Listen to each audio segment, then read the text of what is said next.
Hi, my name is Ben Curette, and I'm the pastor of the Gainesville Seventh-day Adventist Church here in Gainesville, Florida. If you're watching this video, I think it's safe to assume that you want to read the Bible this year. And so do we. Maybe you've read the Bible 100 times. Maybe you've started 100 times and never finished. Or maybe you've never read the Bible for yourself at all. Our prayer here is that no matter who you are, that the reading of God's Word would be a blessing on your life. Please make sure to like, subscribe, hit that notification bell on this video because we are going to be posting 1 hour segment every single day until we are done. Our goal is to get this done in 72 to 73 1-hour blocks or 2.5 months. If you'd like to read along with us, we're reading out of the New Living Translation. And if we stutter or mispronounce something, I ask that you be gracious with us. With all that being said, let's jump right into it, a 1 hour segment of the reading of God's Word.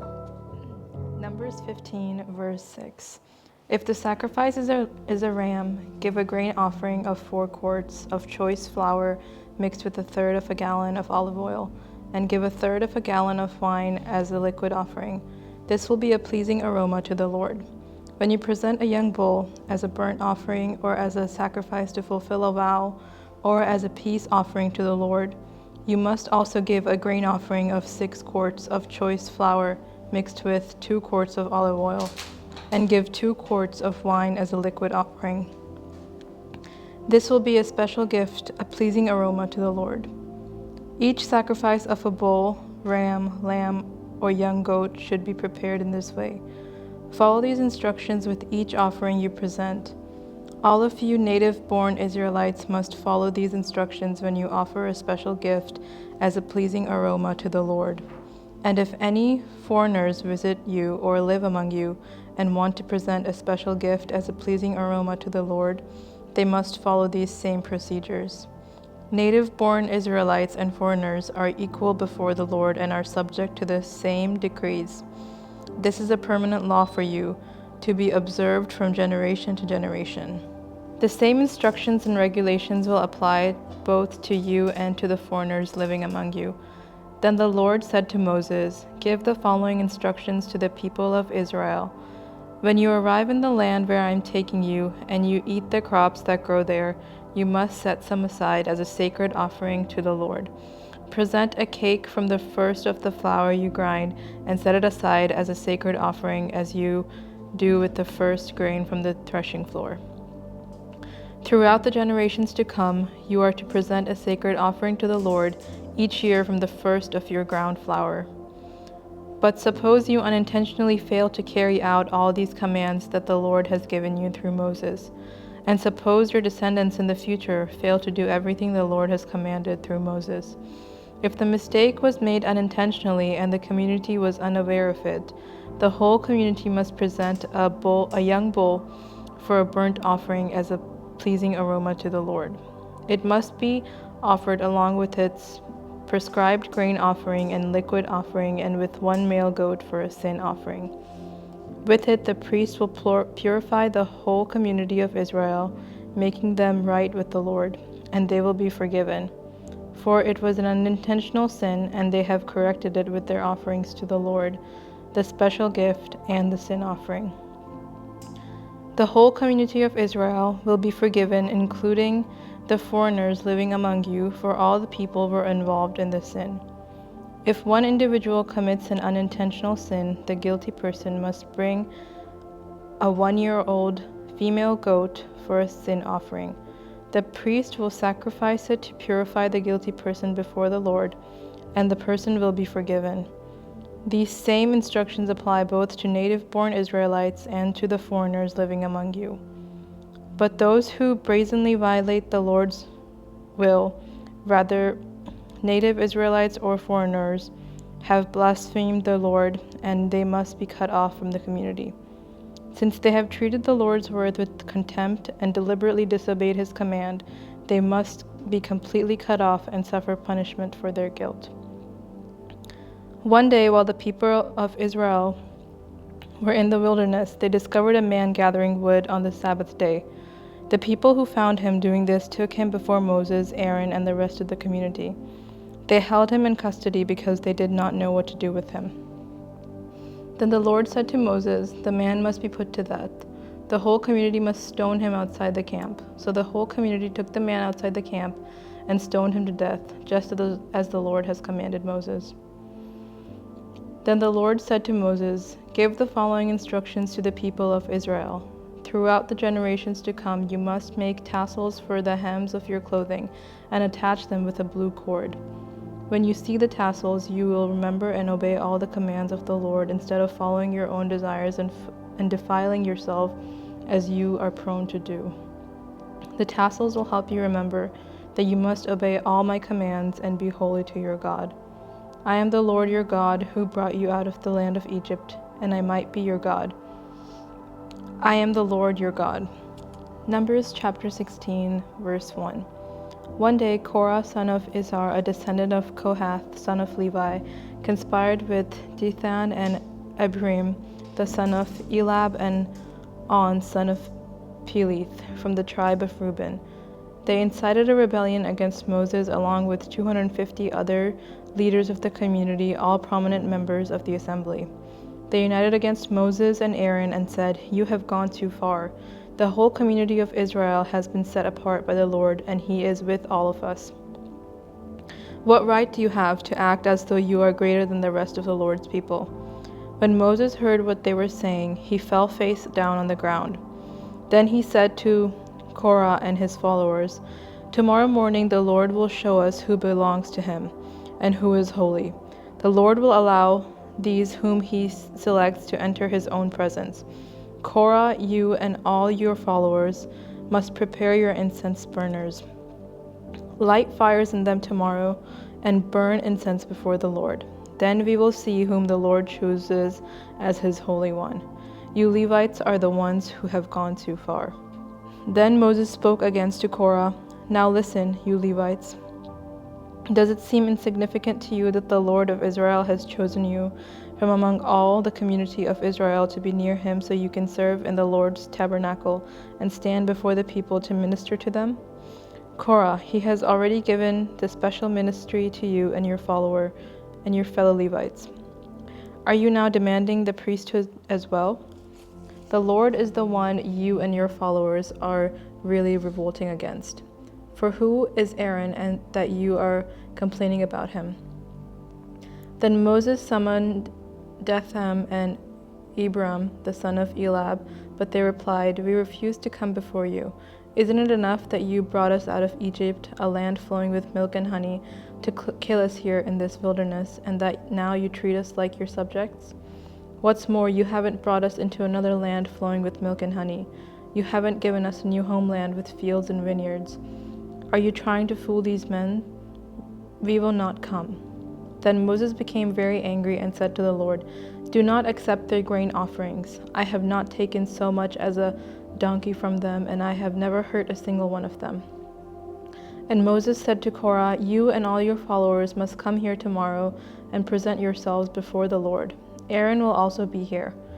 You and each of your 250 followers must prepare an incense burner and put incense on it so you can all present them before the Lord. Aaron will also bring his incense burner." So each of these men prepared an incense burner, lit the fire, and placed incense on it. Then they all stood at the entrance of the tabernacle with Moses and Aaron. Meanwhile, Korah had stirred up the entire community against Moses and Aaron, and they had all gathered at the tabernacle entrance. Then the glorious presence of the Lord appeared to the whole community, and the Lord said to Moses and Aaron, "Get away from all these people, so that I may instantly destroy them." But Moses and Aaron fell face down on the ground. "O God," they pleaded, "you are the God who gives breath to all creatures. Must you be angry with all the people when only one man sins?" And the Lord said to Moses, "Then tell the people to get away from the tents of Korah, Dathan, and Abiram." So Moses got up and rushed over to the tents of Dathan and Abiram, followed by the elders of Israel. "Quick," he told the people, "get away from the tents of these wicked men, and don't touch anything that belongs to them. If you do, you will be destroyed for their sins." So all the people stood back from the tents of Korah, Dathan, and Abiram. Then Dathan and Abiram came out and stood at the entrance of their tents together with their wives and children and little ones. And Moses said, "This is how you will know the Lord has sent me to do all these things that I have done, for I have not done them on my own. If these men die a natural death, or if nothing unusual happens, then the Lord has not sent me. If the Lord does something entirely new and the ground opens its mouth and swallows them and all their belongings, and they go down alive into the grave, then you will know that these men have shown contempt for the Lord." He had hardly finished speaking the words when the ground suddenly split open beneath them. The earth opened its mouth and swallowed the men along with their households and all their followers who were standing with them and everything they owned. So they went down alive into the grave along with all their belongings. The earth closed over them, and they all vanished from among the people of Israel. All the people around them fled when they heard their screams. "The earth will swallow us too," they cried. Then fire blazed forth from the Lord and burned up the 250 men who were offering incense. And the Lord said to Moses, "Tell Eleazar, son of Aaron, the priest, to pull all the incense burners from the fire, for they are holy. Also tell him to scatter the burning coals. Take the incense burners of these men who have sinned at the cost of their lives, and hammer the metal into a thin sheet to overlay the altar. Since these burners were used in the Lord's presence, they have become holy. Let them serve as a warning to the people of Israel." So Eleazar the priest collected the 250 bronze incense burners that had been used by the men who died in the fire, and the bronze was hammered into a thin sheet to overlay the altar. This would warn the Israelites that no unauthorized person, no one who was not a descendant of Aaron, should ever enter the Lord's presence to burn incense. If anyone did, the same thing would happen to him as happened to Korah and his followers. So the Lord's instructions to Moses were carried out. But the very next morning, the whole community of Israel began muttering against Moses and Aaron, saying, "You have killed the Lord's people." As the community gathered to protest against Moses and Aaron, they turned towards the tabernacle and saw the cloud had covered it, and the glorious presence of the Lord appeared. Moses and Aaron came and stood in front of the tabernacle, and the Lord said to Moses, "Get away from all these people so that I can instantly destroy them." But Moses and Aaron fell face down on the ground, and Moses said to Aaron, "Quick, take an incense burner and place burning coals on it from the altar. Lay incense on it and carry it out among the people to purify them and make them right with the Lord. The Lord's anger is blazing against them. The plague has already begun." Aaron did as Moses told him and ran out among the people. The plague had already begun to strike down the people, but Aaron burned the incense and purified the people. He stood between the dead and the living, and the plague stopped, but 14,700 people died in that plague, in addition to those who had died in the affair involving Korah. Then, because the plague had stopped, Aaron turned to Moses at the entrance of the tabernacle. Numbers 17.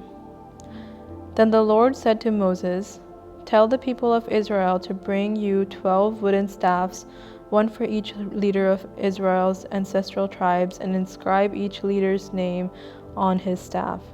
Inscribe Aaron's name on the staff of the tribe of Levi, for there must be one staff for the leader of each ancestral tribe.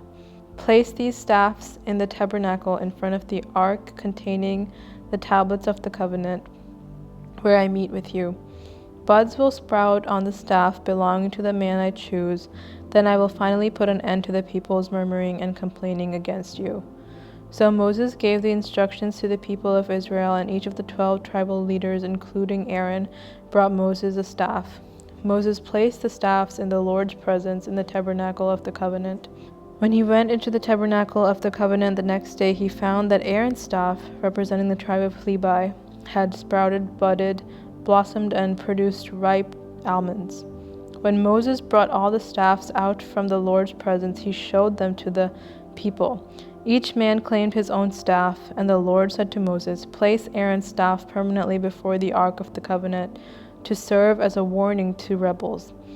This should put an end to their complaints against me and prevent any further deaths." So Moses did as the Lord commanded him.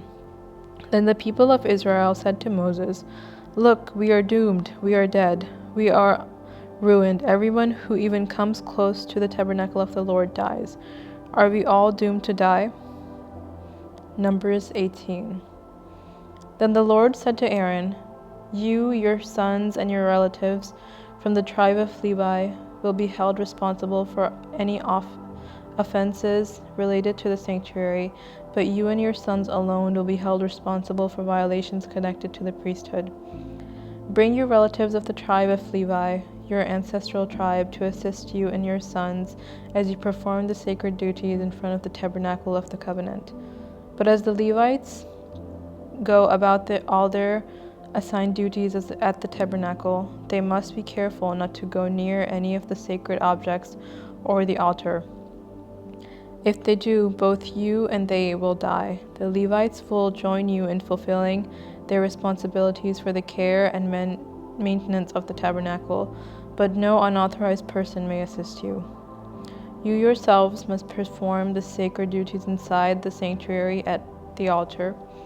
If you follow these instructions, the Lord's anger will never again blaze against the people of Israel.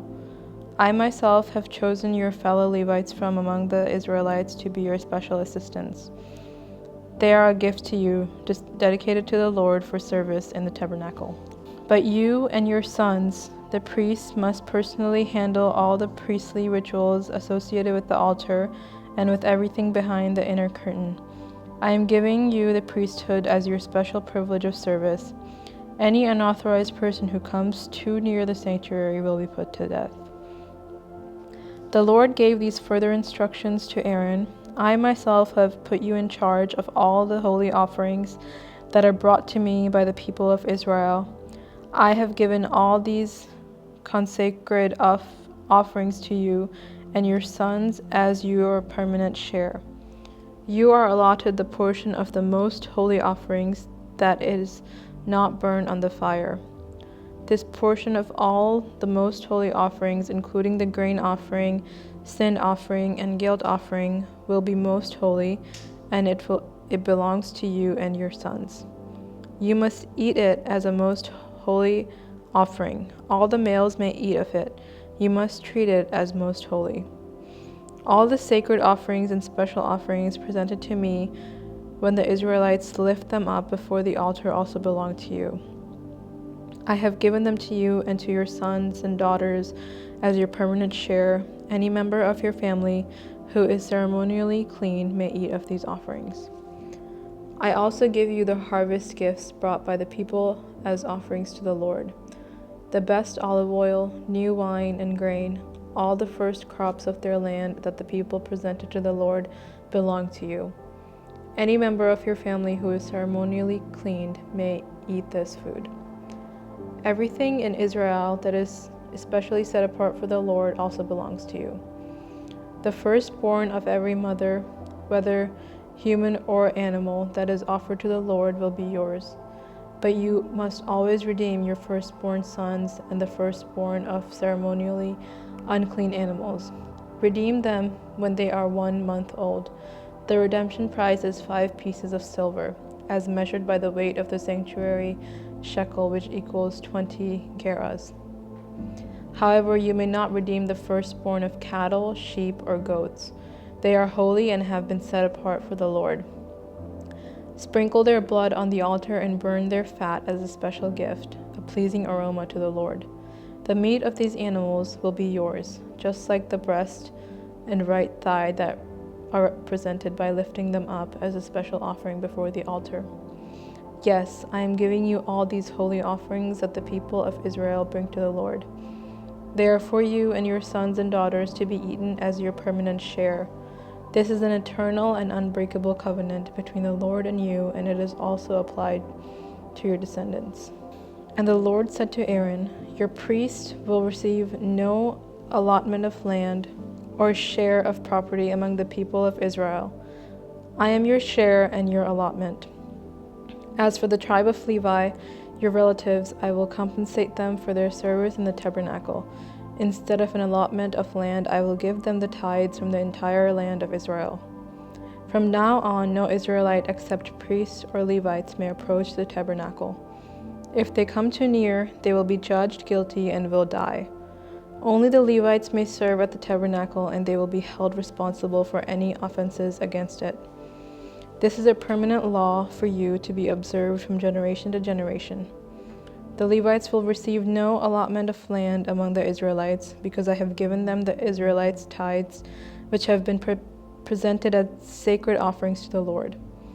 This will be Levites' share. This is why I said they would receive no allotment of land among the Israelites. The Lord also told Moses, "Give these instructions to the Levites.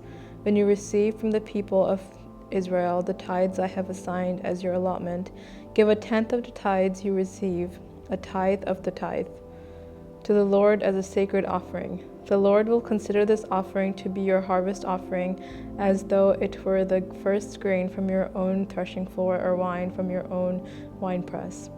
You must present 1/10 of the tithe received from the Israelites as a sacred offering to the Lord. This is the Lord's sacred portion, and you must present it to Aaron the priest. Be sure to give to the Lord the best portions of the gifts given to you.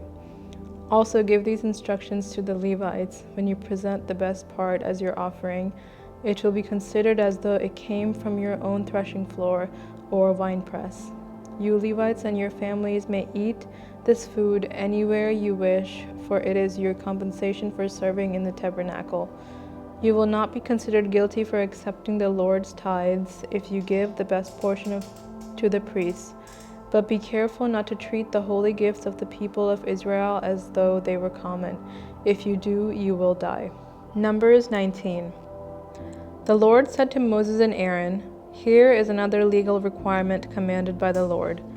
Tell the people of Israel to bring you a red heifer, a perfect animal that has no defects and has never been yoked to a plow. Give it to Eleazar the priest, and it will be taken outside the camp and slaughtered in his presence. Eleazar will take some of its blood on his finger and sprinkle it 7 times towards the front of the tabernacle. As Eleazar watches, the heifer must be burnt, its hide, meat, blood, and dung. Eleazar the priest must then take a stick of cedar, a hyssop branch, and some scarlet yarn, throw them into the fire where the heifer is burning. Then the priest must wash his clothes and bathe himself in water. Afterwards he may return to the camp, though he will remain ceremonially unclean until evening. The man who burns the animal must also wash his clothes and bathe himself in water. He too will remain unclean until evening. Then someone who is ceremonially clean will gather up the ashes of the heifer and dispose them in a purified place outside the camp. They will be kept there for the community of Israel to use in the water for purification ceremony. This ceremony is performed for the removal of sin. The man who gathers up the ashes of the heifer must also wash his clothes, and he will remain ceremonially unclean until evening. This is a permanent law for the people of Israel and any foreigners who live among them. All those who touch a dead human body will be ceremonially unclean for 7 days. They must purify themselves on the 3rd and 7th days with the water of purification. Then they will be purified. But if they do not do this on the 3rd and 7th days, they will continue to be unclean even after the 7th day.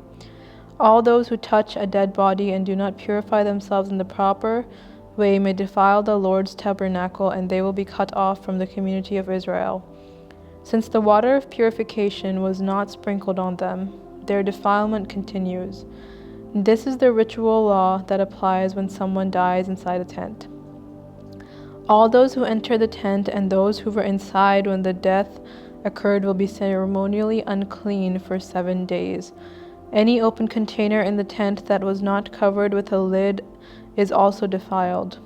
And if someone in an open field touches the corpse of someone who was killed with a sword or who died a natural death, or if someone touches a human bone or a grave, that person will be defiled for 7 days. To remove the defilement, put some of the ashes from the burnt purification offering in a jar and pour fresh water over them. Then someone who is ceremonially clean must take a hyssop branch and dip it into the water. That person must sprinkle the water on the tent, on all the furnishings in the tent, and on the people who were in the tent, also on the person who touched a human bone, or touched someone who was killed or who died naturally, or touched a grave. On the 3rd and 7th days, the person who is ceremonially clean must sprinkle the water on those who are defiled. Then on the 7th day, the people being cleansed must wash their clothes and bathe themselves, and that evening they will be cleansed of their defilement. But those who become defiled and do not purify themselves will be cut off from the community, for they have defiled the sanctuary of the Lord. Since the water of purification has not been sprinkled on them, they remain defiled. This is a permanent law for the people. Those who sprinkle the water of purification must afterward wash their clothes. Anyone who then touches the water used for purification will remain defiled until evening. Anything and anyone that a defiled person touches will be ceremonially unclean until evening. Numbers 20. In the 1st month of the year, the whole community of Israel arrived in the wilderness of Sin and camped at Kadesh. While they were there, Miriam died and was buried. There was no water for the people to drink at that place, so they rebelled against Moses and Aaron. The people blamed Moses and said, "If only we had died in the Lord's presence with our brothers. Why have you brought the congregation of the Lord's people into the wilderness to die along with our livestock? Why did you make us leave Egypt and bring us here to this terrible place? This land has no grain, no figs, no grapes, no pomegranates, and no water to drink." Moses and Aaron turned away from the people and went to the entrance of the tabernacle, where they fell face down on the ground. Then the glorious presence of the Lord appeared to them, and the Lord said to Moses, "You and Aaron must take the staff and assemble the entire community. As the people watch, speak to the rock over there, and it will pour out its water. You will provide enough water from the rock to satisfy the whole community and their livestock." So Moses did as he was told. He took the staff from the place where it was kept before the Lord. Then he and Aaron summoned the people to come and gather at the rock. "Listen, you rebels," he shouted. "Must we bring you water from this rock?" Then Moses raised his hand and struck the rock twice with the staff, and water gushed out. So the entire community and their livestock drank their fill. But the Lord said to Moses and Aaron, "Because you did not trust me enough to demonstrate my holiness to the people of Israel, you will not lead them into the land I am giving them." This place was known as the water of Meribah, which means arguing, because the people of Israel argued with the Lord, and there he demonstrated his holiness among them. While Moses was at Kadesh, he sent ambassadors to the king of Edom with this message: "This is what your relatives, the people of Israel, say. You know all the hardships we have been through. Our ancestors went down to Egypt, and we lived there a long time, and we and our ancestors were brutally mistreated by the Egyptians. But when we cried out to the Lord, he heard us and sent an angel who broke us out of Egypt. Now we are camped at Kadesh, a town on the border of your land. Please let us travel through your land. We will be careful not to go through your fields and vineyards. We won't even drink water from your wells. We will stay on the king's road and never leave it until we have passed through your territory." But the king of Edom said, "Stay out of my land, or I will meet you with my army." The Israelites answered, "We will stay on the main road. If our livestock drink your water, we will pay for it. Just let us pass through your country, that's all we ask." But the king of Edom replied, "Stay out. You may not pass through my land." With that, he mobilized his army and marched out against them with an imposing force. Because Edom refused to allow Israel to pass through their country, Israel was forced to turn around. The whole community of Israel left Kadesh and arrived to Mount Hor. There, on the border of the land of Edom, the Lord said to Moses and Aaron, The time has come for Aaron to join his ancestors in death. He will not enter the land I am giving the people of Israel, because the two of you rebelled against my instructions concerning the water at Meribah. Now take Aaron and his son Eleazar up Mount Hor. Then you will remove Aaron's priestly garments and put them on Eleazar his son, and Aaron will die there and join his ancestors. So Moses did as the Lord commanded. The three of them went up to Mount Hor together as the community watched. At the summit, Moses removed the priestly garments from Aaron and put them on Eleazar, Aaron's son. Then Aaron died there on top of the mountain, and Moses and Eleazar went back down. When the people realized that Aaron had died, all Israel mourned for him 30 days. Numbers 21. The Canaanite king of Arad, who lived in Negev, heard that the Israelites were approaching on the road through Ephraim. So he attacked the Israelites and took some of them as prisoners. Then the people of Israel made this vow to the Lord: "If you will hand these people over to us, we will completely destroy all their towns." The Lord heard the Israelites' request and gave them victory over the Canaanites. The Israelites completely destroyed them and their town, and the place has been called Hormah ever since. Then the people of Israel set out from Mount Hor, taking the road of the Red Sea to go around the land of Edom. But the people grew impatient with the long journey, and they began to speak against God and Moses. "Why have you brought us out of Egypt to die here in the wilderness?" they complained. "There is nothing to eat here and nothing to drink, and we hate this horrible manna." So the Lord sent poisonous snakes among the people, and many were bitten and died. Then the people came to Moses and cried out, "We have sinned by speaking against the Lord and against you. Pray that the Lord will take away the snakes." So Moses prayed for the people. Then the Lord told him, "Make a replica of a poisonous snake and attach it to a pole. All who are bitten will live if they simply look at it." So Moses made a snake out of bronze and attached it to a pole. Then anyone who was bitten by a snake could look at the bronze snake and be healed. The Israelites traveled next to Oboth and camped there. Then they went out to Abrim in the wilderness of the eastern border of Moab. From there they traveled to the valley of Zered Brook and set up camp. Then they moved out and camped on the far side of the Arnon River in the wilderness adjacent to the territory of the Amorites. The Arnon is the boundary line between the Moabites and the Amorites. For this reason, the book of the Wars of the Lord speaks of the town of Waheb in the area of Supah and the ravines of the Arnon River, and the ravines that extended as far as the settlement of Ar on the border of Moab. From there the Israelites traveled to Beer, which is the well where the Lord said to Moses, "Assemble the people, and I will give them water." There the Israelites sang this song: "Sing up, O well, yes, sing its praises. Sing of this well which princes dug, which great leaders hollowed out with their scepters and staffs." Then the Israelites left the wilderness and proceeded on through Mattanah, Nahali, and Barmoth.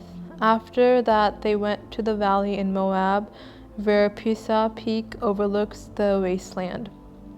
The Israelites sent ambassadors to the king Sihon of the Amorites with this message: "Let us travel through your land. We will be careful not to go through your fields and vineyards.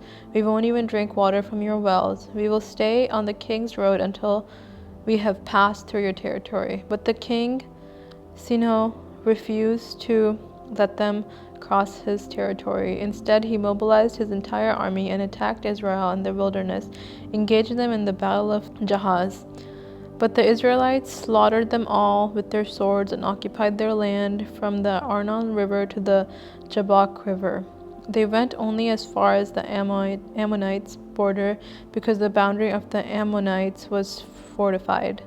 So Israel captured all the towns of the Amorites and settled in them, including the city of Heshbon and its surrounding villages. Heshbon had been the capital of King Sihon of the Amorites. He had defeated a former Moabite king and seized all his land as far as the Arnon River. Therefore the ancient poets wrote this about him. Come to Heshbon and let it be rebuilt. Let the city of Sinon be restored. A fire flamed forth from Heshbon, a blaze from the city of Sinon. It burned the city of Ar in Moab. It destroyed the rulers of the Arnon heights. What sorrow awaits you, O people of Moab? You are finished, O worshippers of Chemosh. Chemosh has left his sons as refugees, his daughters as captives of Sihon, the Amorite king. We have utterly destroyed them from Heshbon to Dibon. We have completely wiped them out as far as Nephah and Medeba. So the people of Israel occupied the territory of the Amorites. After Moses sent men to explore the Jazer area, they captured all the towns in the region and drove out the Amorites who lived there. Then they turned and marched up the road to Bashan, but King Og of Bashan and all their people attacked them at Edrei. The Lord said to Moses, do not be afraid of him, for I have handed him over to you along with all the people and his land. Numbers chapter 21, verse 35. And Israel killed King Og, his sons, and all his subjects. Not a single survivor remained. Then Israel occupied their land. Numbers 22. Then the people of Israel traveled to the plains of Moab and camped east of the Jordan River, across from Jericho. Balak, son of Ziphor, the Moabite king, had seen everything the Israelites did to the Amorites, and when the people of Moab saw how many Israelites there were, they were terrified. The king of the Moab said to the elders of Midian, this mob will devour everything in sight, like an ox devours grass in the field. So Balak, king of Moab, sent messengers to call Balaam, son of Beor, who was living in his native land of Pethor near the Euphrates River. His message said, look, a vast horde of people has arrived from Egypt. They cover the face of the earth and are threatening me. Please come and curse these people for me because they are too powerful for me. Then perhaps I will be able to conquer them and drive them from the land. I know that blessings fall on many people you bless and curses fall on people you curse. Balak's messengers, who were elders of Moab and Midian, set out with money to pay Balaam to place a curse upon Israel. They went to Balaam and delivered Balak's message to him. Stay here overnight, Balaam said. In the morning I will tell you whatever the Lord directs me to stay. So the officials from Moab stayed there with Balaam. The night God came to Balaam and asked him, who are these men visiting you? Balaam said to God, Balak, son of Ziphor, king of Moab, he sent me this message. Look, a vast horde of people has arrived from Egypt. They cover the face of the earth. Come and curse these people for me. Then perhaps I will be able to stand up to them and drive them from the land. But God told Balaam, do not go with them. You are not to curse the people, for they have been blessed. The next morning Balaam got up and told Balak's official, go on home. The Lord will not let me go with you. So the Moabite official returned to King Balak and reported, Balaam refused to come with us. Then Balak tried again. This time he sent a large number of even more distinguished officials than those he had sent the first time. They went to Balaam and delivered this message to him. This is what Balak, son of Ziphor, says. Please don't let anything stop you from coming to help me. I will pay you very well and do whatever you tell me. Just come and curse these people for me. But Balaam responded to Balak's messengers, even if Balak were to give me his palace filled with silver and gold, I would be powerless to do anything against the will of the Lord my God. But stay here one more night, and I will see if the Lord has anything else to say to me. That night God came to Balaam and told him, since these men have come for you, get up and go with them, but do only what I tell you to do. So the next morning Balaam got up, saddled his donkey, and started off with the Moabite officials. But God was angry that Balaam was going, so he sent the angel of the Lord to stand in the road to block his way. As Balaam and 2 servants were riding along, Balaam's donkey saw the angel of the Lord standing in the road with a drawn sword in his hand. The donkey bolted off the road into a field, but Balaam beat it and turned it back onto the road. Then the angel of the Lord stood at a place where the road narrowed between 2 vineyard walls. When the donkey saw the angel of the Lord, it tried to squeeze by and crushed Balaam's foot against the wall, so Balaam beat the donkey again. Then the angel of the Lord moved further down the road and stood in a place too narrow for the donkey to get by at all. This time, when the donkey saw the angel, it laid down under Balaam. In a fit of rage, Balaam beat the animal again with his staff. Then the Lord gave donkey the ability to speak. "What have I done to you that deserves your beating me 3 times?" it asked Balaam. "You have made me look like a fool," Balaam shouted. "If I had a sword with me, I would kill you. But I am the same donkey you have ridden all your life," the donkey answered. "Have I ever done anything like this before?" "No," Balaam admitted. Then the Lord opened Balaam's eyes, and he saw the angel of the Lord standing in the roadway with a drawn sword in his hand. Balaam bowed his head and fell face down on the ground before him. "Why did you beat your donkey those 3 times?" the angel of the Lord demanded. "Look, I have come to block your way because you are stubbornly resisting me. 3 times the donkey saw me and shied away. Otherwise, I would have certainly have killed you by now and spared the donkey." Then Balaam confessed to the angel of the Lord, "I have sinned. I didn't realize you were standing in the road to block my way. I will return home if you are against my going." But the angel of the Lord told Balaam, "Go with these men, but say only what I will tell you to say." So Balaam went with Balak's official. When King Balak heard that Balaam was on his way, he went out to meet him at a Moabite town on the Arnon River at the farthest border of his land. "Didn't I send you an urgent invitation? Why didn't you come right away?" Balak asked Balaam. "Didn't you believe me when I said I would reward you richly?" Balaam replied, "Look, now I have come, but I have no power to say whether I want. I will speak only the message that the Lord puts in my mouth." Then Balaam accompanied Balak to Kiriath-Huzoth, where the king sacrificed cattle and sheep. He sent portions of the meat to Balaam and the officials who were with him. The next morning Balak took Balaam up to the Bamoth Baal. From there he could see some of the people of Israel spread out below him. Numbers 23. Then Balaam said to King Balak, "Build me 7 altars here and prepare 7 young bulls and 7 rams for me to sacrifice." Balak followed his instructions, and the 2 of them sacrificed a young bull and a ram on each altar. Then Balaam said to Balak, "Stand here by your burnt offering, and I will go to see if the Lord will respond to me. Then I will tell you whatever he reveals to me." So Balaam went alone to the top of a bare hill, and God met him there. Balaam said to him, "I have prepared 7 altars and have sacrificed a young bull and a ram on each altar." The Lord gave him a message for King Balak. Then he said, "Go back to Balak and give him my message." So Balaam returned and found the king standing beside the burnt offerings with all the officials of Moab. This was the message Balaam delivered. "Balak summoned me to come from Aram.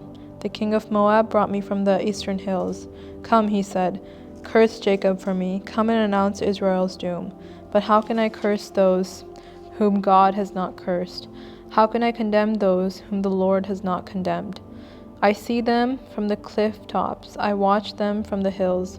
I see a people who live by themselves, set apart from other nations, who can count Jacob's descendants as numerous as dust, who can count even 1/4 of Israel's people. Let me die like the righteous, let my life end like theirs." Then the king Balak demanded of Balaam, "What have you done to me? I brought you to curse my enemies, instead you have blessed them." But Balaam replied, "I will speak only the message the Lord puts in my mouth." Then the king told him, "Come with me to another place. There you will see another part of the nation of Israel, but not all of them. Curse at least that many." So Balak took Balaam to the plateau of Zophim in Pisgah Peak. He built 7 altars there and offered a young bull and a ram on each altar. Then Balaam said to the king, "Stand here by your burnt offerings while I go over there to meet the Lord." And the Lord met Balaam and gave him a message. Then he said, "Go back to Balak and give him this message." So he returned and found the king standing beside his burnt offering with all the officials of Moab. "What did the Lord say?" Balak asked eagerly. This was the message Balaam delivered. "Rise up, Balak, and listen. Hear me, son of Zippor. God is not a man, so he does not lie. He is not human, so he does not change his mind. He has never spoken and failed to act. Has he ever promised and not carried it through?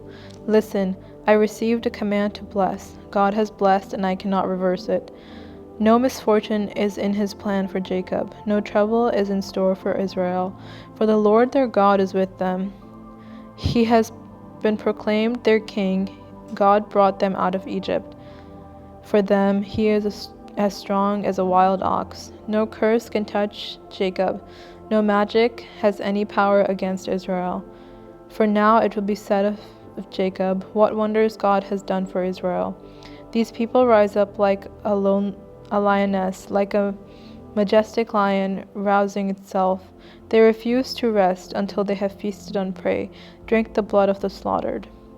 Then Balak said to Balaam, "Fine, but if you won't curse them, at least don't bless them." But Balaam replied to Balak, "Didn't I tell you that I can only do what the Lord tells me?" Then King Balak said to Balaam, "Come, I will take you to one more place. Perhaps it will please God to let you curse them from there." So Balak took Balaam to the top of Mount Peor, overlooking the wasteland. Balaam again told Balak, "Build me 7 altars and prepare 7 young bulls and 7 rams for me to sacrifice." So Balak did as Balaam ordered and offered a young bull and a ram on each altar. Numbers 24. By now Balaam realized that the Lord was determined to bless Israel, so he did not resort to divination as before. Instead, he turned and looked out towards the wilderness, where he saw the people of Israel camped tribe by tribe. Then the Spirit of the God came upon him, and this is the message he delivered. "This is the message of Balaam, son of Beor, the message of the man whose eyes can see clearly, the message of the one who hears the words of God, who sees a vision from the Almighty, who bows down with eyes wide open. How beautiful are your tents, O Jacob! How lovely are your homes, O Israel! They have spread before me like palm groves, like gardens by the riverside. They are like tall trees planted by the Lord, like cedars beside the waters. Water will flow from their buckets. Their offerings have all been all they need. Their king will be greater than Agag. Their kingdom will be exalted. God brought them out of Egypt. For them he is as strong as a wild ox. He devours all the nations that oppose him, breaking their bones in pieces, shooting them with arrows. Like a lion, Israel crouches and lies down, like a lioness who dares to arouse her. Blessed is everyone who blesses you, O Israel, and cursed is everyone who curses you." King Balak flew into a rage against Balaam. He angrily clapped his hands and shouted, "I called you to curse my enemies. Instead, you have blessed them 3 times. Now get out of here. Go back home. I promised to reward you richly, but the Lord has kept you from your reward." Balaam told Balak, "Don't you remember what I told your messengers? I said, even if Balak were to give me his palace filled with silver and gold, I would be powerless to do anything against the will of the Lord. I told you that I could say only what the Lord says. Now I am returning to my own people, but first let me tell you what the Israelites will do to your people in the future." This is the message Balaam delivered. "This is the message of Balaam, son of Beor, the message of the man whose eyes see clearly, the message of the one who hears the words of the Lord, who has knowledge from the Most High, who sees a vision from the Almighty, who bows down with eyes wide open. I see him, but now, here and now. I perceive him, but far in the distant future. A star will rise from Jacob, a scepter will emerge from Israel. It will crush the heads of Moab's people, cracking the skulls of the people of Sheth. Edom will be taken over, and Seir, its enemy, will be conquered, while Israel marches on in triumph. A ruler will rise in Jacob, who will destroy the survivors of Ir. Then Balaam looked over towards the people of Amalek and delivered this message. Amalek was the greatest of nations, but its destiny is destruction. Then he looked over towards the Kenites and delivered this message. Your home is secured, your nest is set in the rocks. But the Kenites will be destroyed when Assyria takes you captive. Balaam concluded his message by saying, Alas, who can survive unless God has built it? Ships will come from the coast of Cyprus. They will oppress Assyria and affect Eber, but they too will be utterly destroyed. Then Balaam left and returned home, and Balak also went on his way. Numbers 25. While the Israelites were camped at Acacia Grove, some of the men defiled themselves by having sexual relations with local Moabite women. These women invited them to attend sacrifices to their gods, so the Israelites feasted with them and worshipped the gods of Moab. In this way, Israel joined the worship of Baal of Peor, causing the Lord's anger to blaze against his people. The Lord issued the following command to Moses. Seize all the ringleaders and execute them before the Lord in broad daylight, so his fierce anger will burn away from the people of Israel. So Moses ordered Israel's judges, Each of you must put to death the men under your authority who have joined in worshipping of Baal of Peor. Just then one of the Israelite men brought a Midianite woman in his tent, right before the eyes of Moses and all the people, as everyone was weeping at the entrance of the tabernacle. When Phinehas, son of Eleazar and grandson of Aaron the priest, saw this, he jumped up and left the assembly. He took a spear and rushed after the man into his tent. Phinehas thrust the spear all the way through the man's body and into the woman's stomach. So the plague against the Israelites was stopped, but not before 24,000 people had died. Then the Lord said to Moses, Phinehas, son of Eleazar and grandson of Aaron, the priest has turned my anger away from the Israelites by being as zealous among them as I was. So I stopped destroying all Israel, so I had intended to do in my zealous anger. Now tell him that I am making my special covenant of peace with him. In this covenant I give him and his descendants a permanent right to the priesthood, for in his zeal for me, his God, he purified the people of Israel, making them right with me.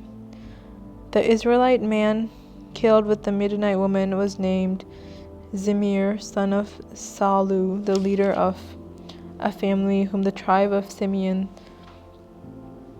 The woman's name was Cosbi. She was the daughter of Zur, the leader of a Midianite clan.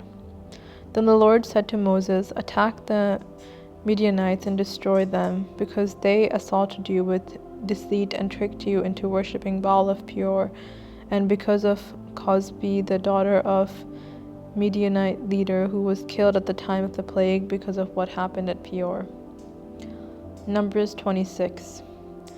After the plague had ended, the Lord said to Moses and to Eleazar, son of Aaron, the priest, from the whole community of Israel, record the names of all the warriors by their families. List all the men 20 years old or older who are able to go to war. So they are on the plains of Moab, besides the Jordan River across the Jericho. Moses and Eleazar the priest issued these instructions to the leader of Israel. List all the men of Israel 20 years old and older, just as the Lord commanded Moses. This is the record of all the descendants of Israel who came out of Egypt.